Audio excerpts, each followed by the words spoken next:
Hey guys, welcome back to Official Bravo Nation. This is our 14th episode, and today we are going to be recapping The Real Housewives of Beverly Hills, Season 13, Episode 18, Reunion Part 1. So the reunion starts off in Culver City, California. All the ladies are in their trailers. They're getting glammed. Kyle, she shows us her 2 crystals that she brought for good energy. Garcelle is saging her trailer. Avi is with Sutton, and he's coaching her, telling her she's going to do good. Everything's going to be okay. And then we see Andy go into Kyle's trailer and tells her that Mauricio will be there, which freaks Kyle out. But Andy's joking, and they have a laugh about that. Then we see Anne-Marie in glam, and Anne-Marie says that this has been the hardest year of her life. I feel bad for Anne-Marie for everything she's going through. And then we see Dorit. Dorit goes into Erica's trailer, and she talks about this text Kyle sent her. Now, last week, in real time, Dorit posted the text that Kyle sent Dorit. It was a private text, friend to friend, and Dorit gave it to Bravo, and Bravo posted it.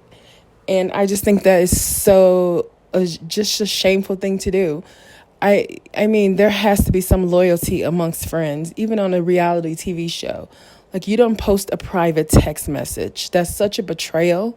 And if I was Kyle, I just could never trust Dorit ever again. I felt that she went too far. You do not do that to your friend. You do not post private texts of your friends. You just don't do that.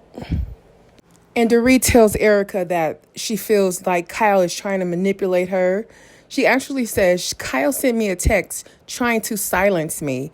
I feel that Dorit is being very dramatic. The text is really sad. You know, Kyle's talking about how hard this last year has been for her and how hard it is for her to try and live without Mauricio, who she's been with for 30 years.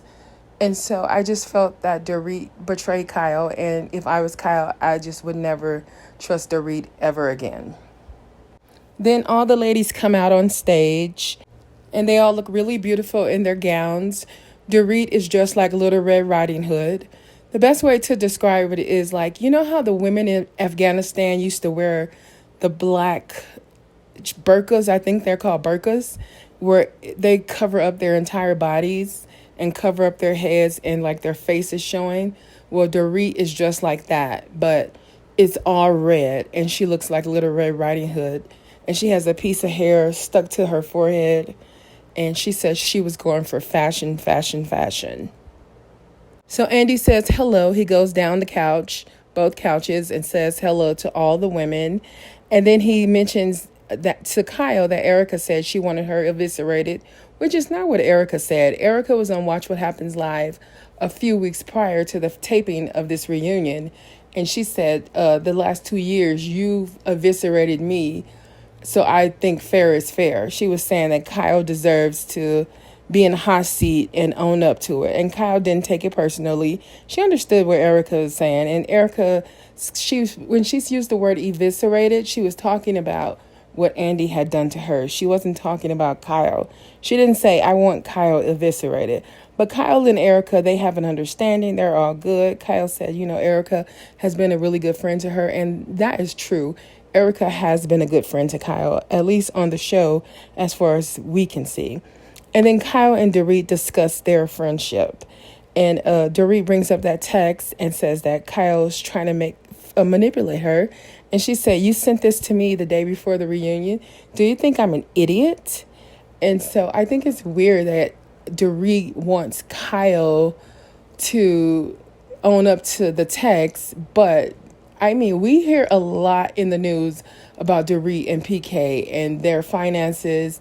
And this season, Dorit, her fashion has been off because people are saying she can't borrow the designer clothes the way she used to in prior seasons. So I feel like, be careful with that. You want everything out there. Now, if Kyle was like, okay, let's talk about your finances, I think Dorit I don't think she would like that very much. So be careful talking about, let's put everything out there, especially when we all know you do not put everything out there. So then we come back from break and we go to Garcelle's package. It's, the flashback shows us what Garcelle has done all year. And we see her talking about her movie Black Girl Missing, which she won an Astro Award for, and her conversations with her son and her conflict with Dorit. And she tells Andy that the reason why she talks about sex with Jackson J is because Mike, her ex-husband, won't do it. I guess he's one of those people who's wired up that way. It makes him uncomfortable or he feels that it's inappropriate. But for whatever reason, that's her job. She has to talk to her sons about sex, which is unfortunate because she should be able to depend on their father to help out with that. And then we go to Garcelle and Dorit's conflict. I still stand by that Garcelle started all this drama with Dorit at Taco Tuesday. Dorit versus Sutton is a fair fight. There was no need for Garcelle to interject and come to Sutton's defense. She always has to be Sutton's big black bodyguard. And had she not interjected and let Sutton and Dorit go at it, none of this would have happened, and Dorit would have never brought up the attack thing. And so we talk about the attack and the microaggressions and the Karen behavior, and Anne-Marie wanted to interject. Remember back when we were at Sutton's shop, and Kim Richards was on that episode also, and Sutton and Anne-Marie were in her store talking about her esophagus, and Sutton kept saying, "Why are you yelling at me? Stop yelling at me," when Anne-Marie was clearly not yelling at her. And that is an example of a microaggression. And Anne-Marie brought that up and said, no one said anything because everybody is so hypocritical. The audience is very hypocritical. They only bring out things depending on if they like you or not. So they like Sutton, so they don't point out her microaggressions. But they don't like Dorit, so they point out when she does it. And Anne-Marie, I'm glad she brought that up because that was a perfect example of a microaggression. And I'm not calling Sutton racist because I don't believe that Sutton is racist. But her telling Anne-Marie, stop yelling at me when Anne-Marie was not yelling at her is an example of a microaggression. And Garcelle said pretty much, you could defend yourself. You seem to be doing a pretty good job at it, which I thought was very dismissive of Anne-Marie because Anne-Marie said, I'm a black woman too. She also has a voice. And Anne-Marie pointed out that in that instance, in Sutton's store, Dorit was the one who stood up for her and Garcelle didn't because Garcelle doesn't notice anything that Sutton does that's bad. She has this blind spot with Sutton and always feels the need to protect her. It's really embarrassing at this point. Enough is enough. Next season, I don't need Garcelle guarding Sutton like she's a baby and she can't do shit on her own because let Sutton fight her own battles because this is how Garcelle gets herself into trouble. Had she not done that, she would have never, her and Dorit wouldn't even be in the place that they are had she not interjected in Sutton and Dorit's fight. But Garcelle and Dorit talk about their issues. And Garcelle said the label attack is dangerous for her as a black woman because it changes people's perception of her when they meet her. Dorit is still in the same place where she's like, I didn't mean it that way. And then they talk about Dorit's posts. Around the holidays, back in December, she posted, Garcelle, that episode on Taco Tuesday said that Dorit lives in a bubble. And then when that episode aired, Dorit posted on her Instagram, happily living in my bubble. And everybody thought she was doubling down. I thought she was doubling down also. I was like, all right, Dorit. Dorit is standing on business. She's like, I said what I said. That's what I thought she was doing. She said that that's not what she meant. And then a few days later, she posted that she lives in a love bubble. And Andy was telling her that, her post kind of didn't land. And Andy agreed that Dorit was kind of tone deaf. And Garcelle says she believes that Dorit did that intentionally. Like she believed Dorit is being pretending like she doesn't understand. Garcelle feels like it's done intentionally. Dorit said that it's not intentionally. And then Dorit asks Garcelle, do you like me? And Garcelle says sometimes. And then Dorit said, do you want to work it out? Do you want to work on a friendship? And Garcelle says she doesn't know. I was really happy with this exchange because it was so honest. Because it is obvious to me that Garcelle does not like Dorit. She just doesn't. Dorit gets on her nerves. You can tell just by the way she moves. They can only get along for so long. And then they get on each other's nerves. And that moment was very honest because Garcelle doesn't like Dorit. And they don't need to work on a friendship. They're not going to be friends when this show is over. 10 years from now, Dorit and Garcelle aren't going to be friends. But I feel like they are like, let's just coexist, We don't need to hold a grudge. You don't want to end up like the Real Housewives of Potomac where nobody will budge and the show is suffering because no one will talk to each other. But let's coexist and let's stop pretending like we're friends when the truth is we're not, and we really don't kind of like each other. We're really just co-workers. So let's get this money, let's make a good show, and let's coexist. And I think that's the best way to do it moving forward. So Dorit and Garcelle can stop pretending to be friends because we all know you two bitches don't like each other. And then we have a segment about sex talk, and I just want to say a few things about that. My favorite quote, one of the funniest quotes, was when Erica said, if Sutton's dick riding skills are anything like her bull riding skills, there's no wonder she doesn't get a second date. And Sutton says it's easier to ride a dick than it is to ride that mechanical bull. And everybody agrees with that. But I wanted to talk about Crystal's and her confessional shake. Crystal is a confessional gangster.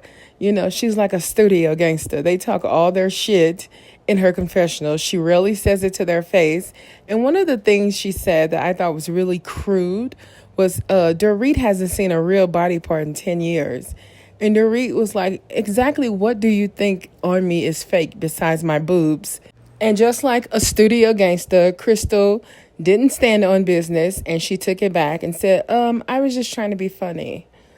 Okay, Crystal. And then I want to talk about Kyle. Andy mentioned that when Garcelle said Kyle, a few years ago, back in season 10, they talked about lesbianism, or they were saying her and Teddy were hooking up, and that Kyle was all prudish about it, which wasn't true. Kyle just said she had never done the lesbian thing back then. And so Andy said, what's changed? And Kyle said her views have changed. Of course they've changed. I mean, you know what? My views have changed. Everybody's views have changed. We're all supposed to be ever evolving. When you know better, you do better. And something that people felt 30 years ago, they feel differently about it today. And she said, yeah, her views have changed. And, I guess now she could see herself in a relationship with the woman, a romantic relationship with the woman. And if she is, I support her. I don't know if she is. She says that she's not. So whatever Kyle is doing, I support her. Oh, and then we find out I've been pronouncing Anne Marie's name wrong the whole time. So her name is pronounced Anna Marie, but it's spelled Anne Marie. Apparently it's the Dutch spelling. It's a Dutch name. So from moving forward, I will now call her Anna Marie. I think I've been calling her Anne Marie on this podcast. So I will try and be careful with that and make sure I call her by her proper name, Anna Marie. Anna Marie. But we go to Anna Marie's package, and we see a flashback of her season. And, it's her when her husband says she was 8.5. And we see her kids and a little bit of her home. We barely seen her at home this season. I thought that was not okay of the production to do that. They should have shown us more of who she is. Then we see her talking about the esophagus and then her and her conflicts with Crystal. But Andy talks about how her mother Jane passed away. She had lung cancer, and that Anna Marie had been dealing with that all season. And no one knew that she was going through that she was going through her mother's illness and that her mother had passed away when she filmed. I feel that, that would have rounded out her character and maybe, explained a few things. But, rest in peace to Jane, Anna Marie's mother. We feel bad for her. And Anne Marie was crying. And it was just a heartbreaking scene, Of course she was. That was really sad. And she talked about how she sometimes internalized the fan backlash. I made an entire podcast called In Defense of Anne Marie about the vicious backlash she gets from the audience. I think that the trolls online are just so harsh, unnecessarily harsh. I don't think that an esophagus storyline should be taken as serious as it was. I just thought it was disgusting. And Anna Marie, she apologizes to Sutton, which was really nice. She did apologize for talking about her esophagus on camera. And Sutton said, the esophagus didn't bother her. She just didn't like being talked about behind her back and the eating disorder conversation. So Anna Marie apologized to Sutton, and Sutton accepted her apology. And I just think the trolls are unnecessarily mean to her. It's just not fair. And I hope she gets a second season. I feel like she has earned her season. She has earned. Crystal is sitting there. I feel like Crystal, her ego has gotten boosted. And I do believe that Anne Marie made her relevant. Like Crystal, she's reading the comments. And so now her ego is overinflated. And I believe that Anne Marie had a part to do in that. Anne Marie, she brought conflict. She brought something to the show, and I think she deserves another season, a sophomore season, so we can get a more well-rounded view of who she is as a person, instead of being the woman who talks about esophaguses all the time. And then we get into her and Crystal and their conflict and the whole nurse or doctor thing, which is so ridiculous. I believe that Crystal heard Anne Marie wrong. I saw a nurse anesthetist and I immediately said, oh, she's an anesthesiologist. And that's exactly what Kyle said happened to her. That's how my brain gathered nurse anesthetist. It immediately turned that into a doctor. So I believe that this happens all the time. That word anesthetist is very hard to say. And all I see is anesthesiologist because that's easy to pronounce and I'm used to saying that word. And so Crystal insists that she told her she was a doctor, but everybody else was like, no, she told us she was a nurse anesthetist. But I just feel like Crystal, girl, let it go. I feel like Crystal is wrong here. And she called Anne Marie a liar. I'm like, Crystal, now come on. And Anne Marie is trying to speak up for herself, but Crystal keeps talking over her, which we couldn't get 2 words out of Crystal last year. In the past couple of years she's been on the show, we couldn't get a lot of words out of her. And now she's talking over Anne Marie because she doesn't want Anne Marie to say that, I know you're not calling me a liar because we've all seen you on camera lying. Crystal said that Sutton said something that was so dark she couldn't even talk about it. And then she took it back and said that she made it up. And so, and remember when Crystal said she didn't say the women were uneducated? Well, production replayed the video of her saying they're not highly educated, but she kept sneaking in little things. Like, I told people we have dumbass conversations. So when Anne Marie said that she said the women were dumb, that's her way of saying, I might have said we have dumbass conversations. But I picked up on that. And so I believe Anne Marie is telling the truth. And I feel like Crystal knows that, going after Anne Marie, that battle has given her a boost online. And it has stroked her ego. And it's just really gone to her head. Like Bravo, they dropped a clip on their page yesterday. It was just some background footage, some behind the stage footage of the women getting ready for the reunion. And they were like, who has the best dress? And Crystal was like, me. Who throws the best shade? Crystal said she does. I mean, come on. Sweetie, she's acting like her shade throwing skills that she only does in her confessionals now. She doesn't throw the shade in people's faces. She only do it in her confessionals. But she's acting like she's Karen Hooger or Nene Leakes or Phaedra Parks. Like, she's acting like her shade is so good it could compete with the greats of Real Housewives of Atlanta or the Real Housewives of Potomac. And it's just like, ma'am, your ego is just, it's blown way out of proportion. Like, your shade isn't that good. It's in your confessional. And, calm down, Crystal. Calm down. I like sweet and nice Crystal. I don't like this arrogant Crystal, who she's become the last few months. No, send her back. No, thank you. And then Anna Marie, she talks about the nurse versus doctor thing. And she says that the Anesthesiologist Association and the Nurse Anesthetist Association, there's a lot of conflict and it's political because basically the nurses can do the exact same job that the doctors do and charge a lesser fee. And so it has caused conflict between the two. And that's why the Association of Anesthesiologists Association, whatever that's called, the National Association of Anesthesiologists, I think that's what it was. They came out and said something about Anne Marie being a nurse anesthetist and posted the difference in education. It was very shady. And the reason they did that is because there's a lot of politics and that the doctors are upset that the nurses are doing their job and charging less. And so that's where the conflict comes in at.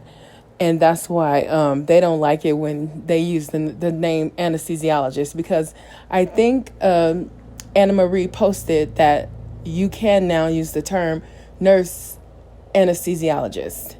And so I don't know, it's confusing to me. It really does sound like Chinese. I I don't have a math and science brain. So I'm like, okay, you're all anesthesiologists. Okay. I get it. It just makes my brain hurt because I'm like, I get lost. I'm a liberal arts kind of a gal, I like history and stuff like that. Math and science and anesthesiologists. Oh my God. Nope.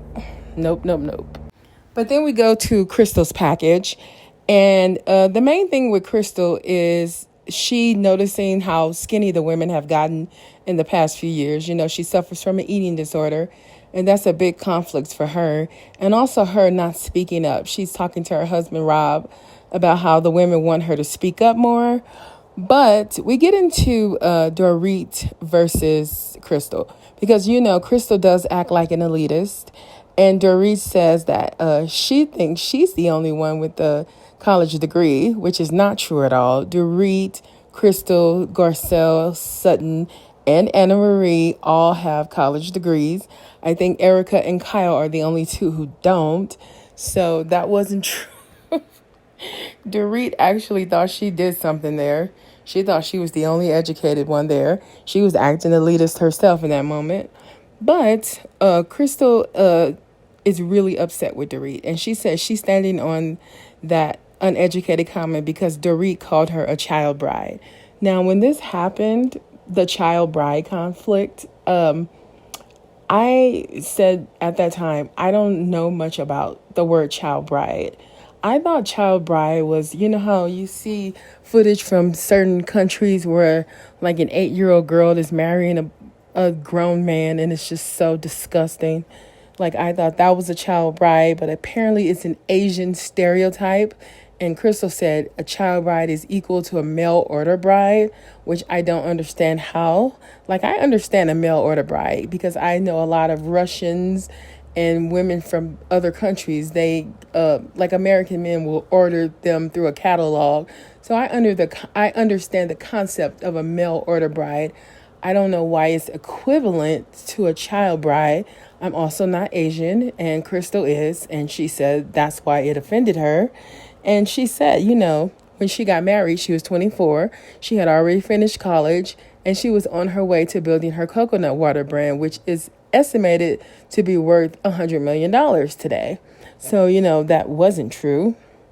And Dorit, Dorit just had to eat it. She basically said, you know what, you're right. And going forward, I won't use that term again. And, congratulations, because that is a huge accomplishment on Crystal's part, that her business is booming like that. I didn't even know anything about her business until like a couple of months ago.